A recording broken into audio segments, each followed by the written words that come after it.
Hello everybody, here we are again. We are tasting the 2016 Australian Cab. It is being, to give you a little bit of background, I know some of you may not have noticed the G and the B, the letters on the barrel. That is from Garrison Brothers Bourbon. They are a Texas distillery out in High Texas.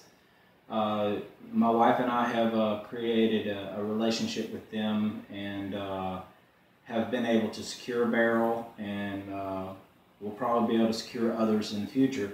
But I instead of doing the aging in a standard barrel, so like a French oak, American oak, maybe even a Hungarian oak, I decided to go with the American oak bourbon barrel, which had already been used to age their bourbon.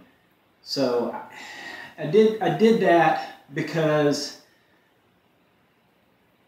maybe I'm wrong by thinking this, but you know, a cab is a cab is a cab. Some of them are a little better than others. Some of them, you know, not so good.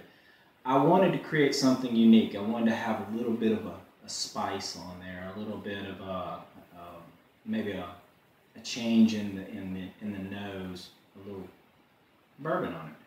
So that's my reasoning for going that route.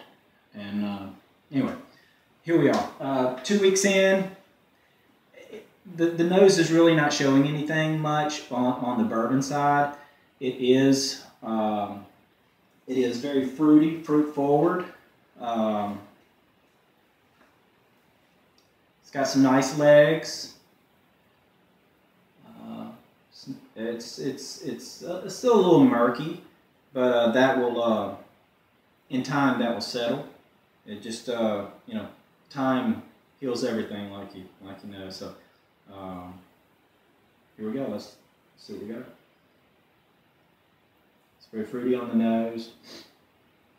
It's got a little spice to it. That's almost got blackberry, maybe some cherry. I may be reaching on cherry, but anyway, let's see how it tastes.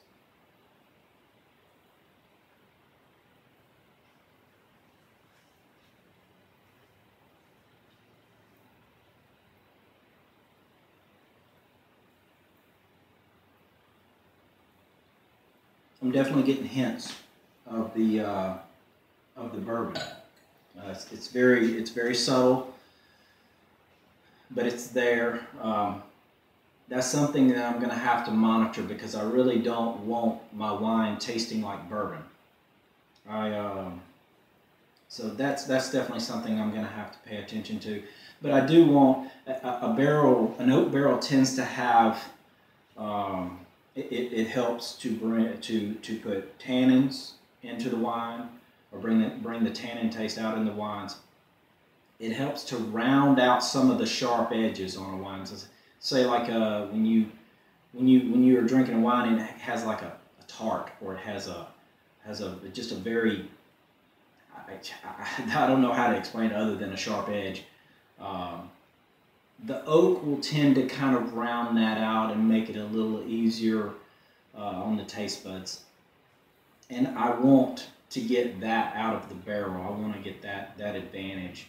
So it's going to become a little bit of a balancing act for me. I don't want too much bourbon. I do want a hint of bourbon. But I don't want too much. But I want that smoothed out flavor, and I do want the right balance of tannin in it. So this is definitely going to be my experimental wine.